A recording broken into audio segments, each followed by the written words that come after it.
if you've seen my other post, I printed this 400% Pikachu.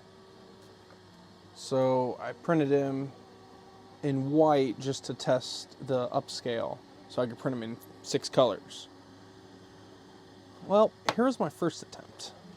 It was the first layer shift I ever had on a printer since I've been printing.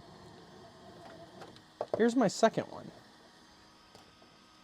It just randomly decided not to print parts of the feet. I've not seen it print a perfect cutout like that. Not print a perfect cutout. Sorry, trying to get it good. But I did not know what I was doing, so got stopped. And then the last fail, the back started curling up really bad. And it was, the nozzle was actually hitting it every time it passed by, so. But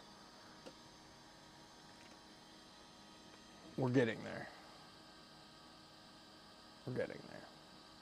The only bad thing is, I'm almost out of yellow. All the fails cost me severely. And if I order one, today's Friday, it won't be here till Monday.